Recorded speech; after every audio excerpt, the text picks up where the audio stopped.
What is going on, YouTube? What is going on, Kansas City? And what is going on, everybody? And welcome to the Beat of KC. Ladies and gentlemen, I'm super excited, if you can't tell, to be providing the content in this video to you today. And the reason is because, yes, the Houston Chronicles come out and literally send a shockwave across college athletics.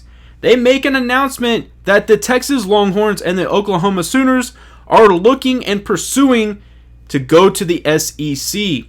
That is very understandable why they're trying to do that, but what I really want to talk about in this video is really what happens if that happens, and also what happens to the Big 12.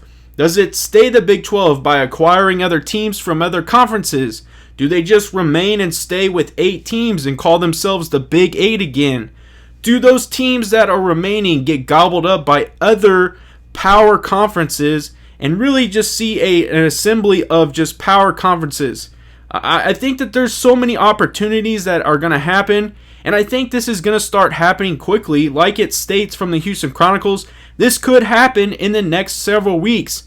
We're going to break down a little bit of a timeline, some of the information we've been provided from a lot of sources, and I'm excited, like I stated in the opener, to provide this content to you because this is fun, this is exciting, and this is going to be a massive shakeup if this happens. So if you're interested, I suggest you stay tuned right after this.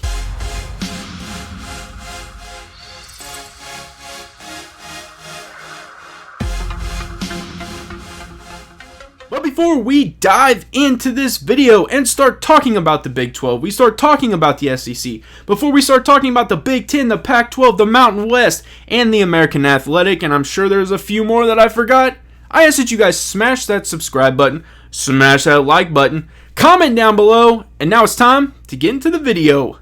Let's go. I honestly am extremely excited to talk about this because this is honestly a seismic ripple when it comes to college athletics. Whether it is men's, whether it is women's, it doesn't matter. 2 teams found a way to flip the entire NCAA athletics, in all honesty, the Division I athletics, upside down. I mean, they honestly did that. Because what this does is you're taking 2 teams from the Big 12, adding them to an SEC who already has 14 teams, and you're talking about a just absolute elite division, and it's already elite in football.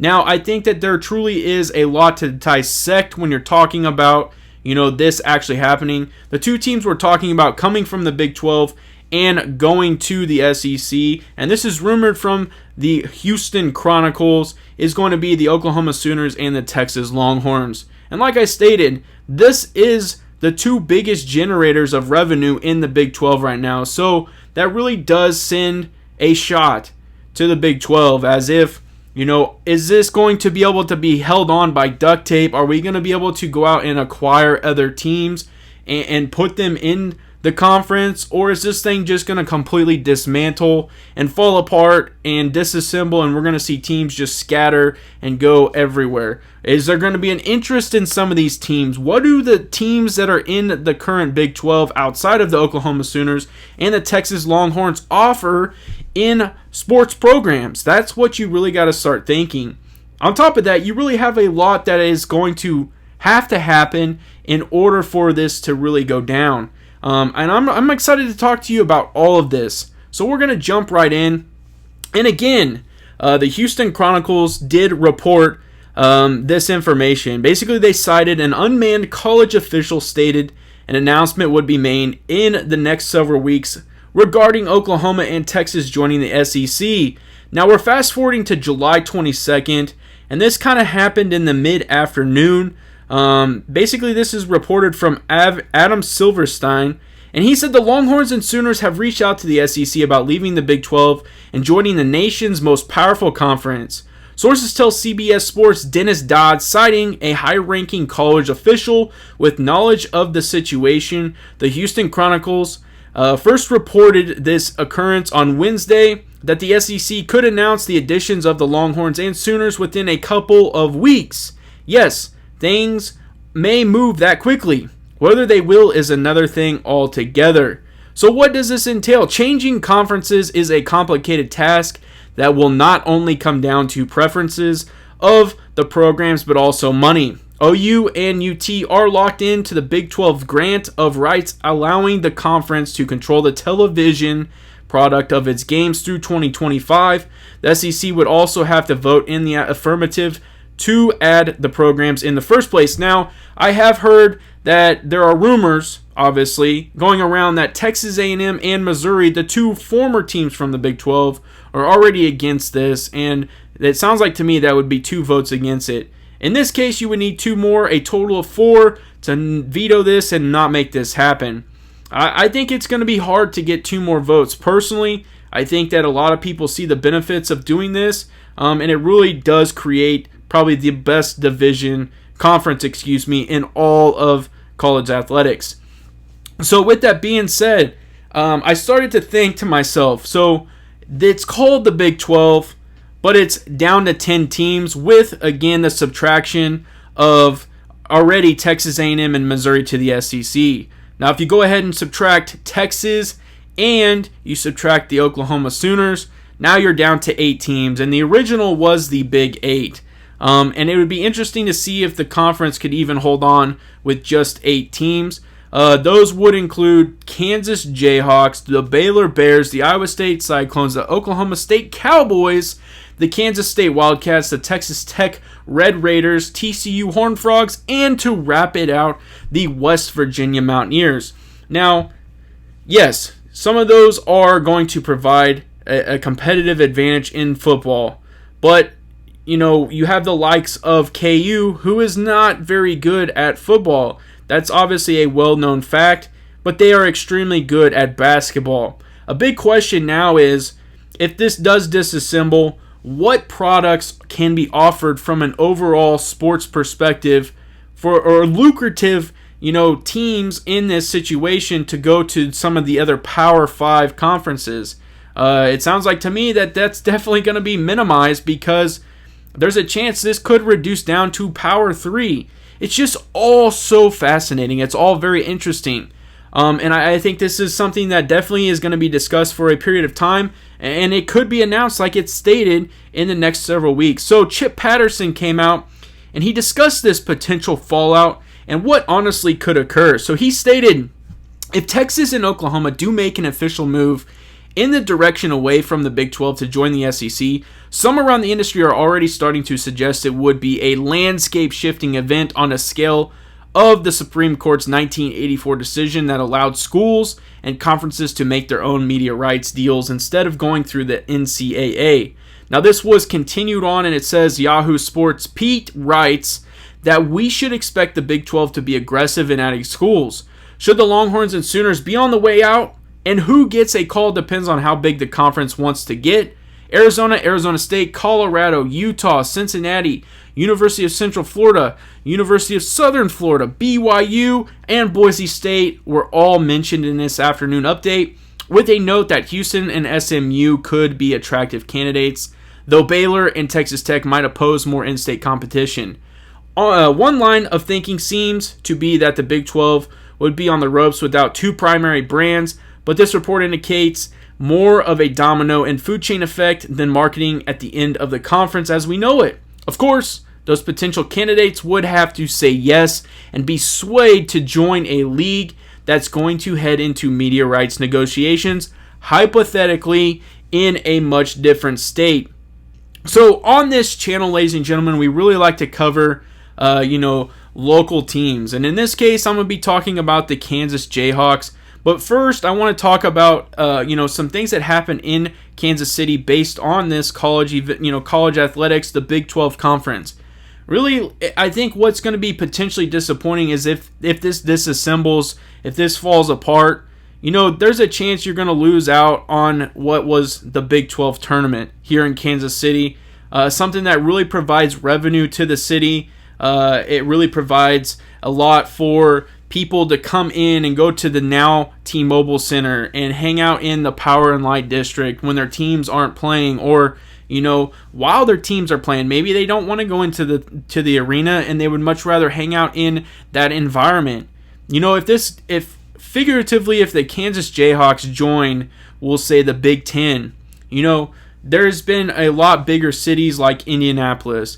We've seen some situations where Madison Square Garden has hosted the Big Ten tournament. We've seen some other places where this has actually gone on that, it could pull from Kansas City and not be there every single year like the Big 12 tournament has been for a few years. I think that right there already sends, some negative things just because of how big of an impact this has had on Kansas City. I immediately started to think, too, from a Kansas and even a K-State perspective, what happens to those football programs? What really happens to those athletic teams? Which direction would they go? If they do get housed in the Big Ten, are they going to be competitive, and how much competition are they going to provide? I think KU's obviously biggest lucrative piece is going to be their basketball program. Is K-State going to be good enough to go and compete in all facets of athletics? That's a big question mark. And really, who is going to want these schools? If KU falls into the Big Ten, you're really talking about a significant football, powerhouse conference. I mean, you really are. You're talking the likes of, and I'm not going to go through every one of them, but you got Ohio State, you got Michigan, you got Michigan State. You start talking about Wisconsin. I mean, there's a ton of teams that are in that conference that are competing in the top 10 of college football every year. And then if you want to transition over to Pac-12, let's say that, somehow they get lured into the Pac-12. Then you start talking about some of the other schools that are out there like Stanford. You start talking about Washington. You're talking about, UCLA, California, the University of Cal. So there really is Arizona State, Oregon State. Like, there's a lot of schools. And I'm not saying that any of these schools can't compete. I'm talking about like the current Big 12. But you're really talking about dissecting and pulling a lot of this apart. Now, if I honestly had to say this was going to stick together and really kind of maintain and move forward and hopefully keep that power conference title, I think you're really going to have to assess some of the other conferences that are out there and what you could pull from those other conferences. That's why this is such a big-time piece, because this is going to cause a huge shakeup across college athletics. So the first place I think that they would look would be the American Athletic, since that's a first place they looked for a while. Before we added West Virginia to the conference, there was a long time negotiation, I think, where they were trying to pull Cincinnati into the conference. That obviously didn't happen, and instead West Virginia came aboard.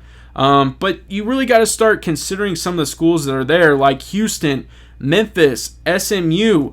I think those are some schools that you really got to look at. But then you start also talking about the Mountain West and some of the things that they provide. I think when you really start to even break that down, you have to consider these are college athletes, and there's a lot of travel time that goes involved, and how the structure of the conference is really going to be set up. Where does that benefit them the most? So if I honestly had to say the remaining schools, which would be the Big 8, we'll say right now, I think for most of them, as crazy as it sounds, I think it would be the best fit would be the Big 10. I think where they're aligned at, all the schools that are involved with that. Outside of football, I think, there's a lot of competitive, really a lot of these schools can provide a competitive nature. But you're really talking about some powerhouse football teams in the Big Ten, and that is obviously one of the biggest, if not the biggest, money generators for college athletics is going to be football. So that truly is something to consider.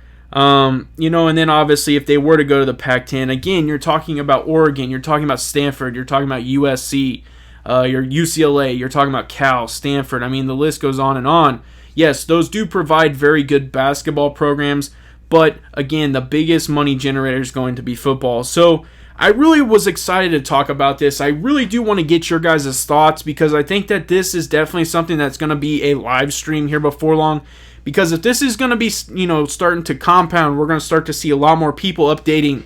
I think this is going to be a hot topic for a while. And as, programs start to be lured away or pulled away, or negotiations start to happen, because I've heard like the board for the Big 12 is supposed to be meeting, the board for the SEC is supposed to be meeting. Like there's a lot of things that are kind of getting the wheels turning. We really could start to see some things happen here in the next, like they stated now multiple times, the next few weeks. So I'm super excited. I'm probably going to have a live stream where we're going to break this thing down, talk about it, and I'm hoping that everybody is involved with that, just because this is going to be a good chance your team's going to be somehow incorporated into a shakeup. You know, something I didn't even mention in this is the fact that, you know, within the conferences, some of the shakeups could happen. Like, let's say, for example, the conference is divided up by the South and the North, or the West and the East. Our team's going to be transferred within those conferences, which would be said divisions. I think this is just going to send all kinds of ripples. And what's crazy is it was caused by 2 teams, and it's just still hard for me to fathom and take that in. So I do appreciate you guys checking out this video. It means an absolute ton. I hope you enjoy it. I'm looking forward to the comments in the comment section, and I truly am looking forward to having some great engagements with people, because this is exciting, and I understand how much of an impact this could have. You know, it's crazy to think I have stuff that has Big 12 on it, and that may not even exist anymore. So I do, again, appreciate you guys checking out this video. I appreciate you checking out the Beat of KC, and as always, have a good day.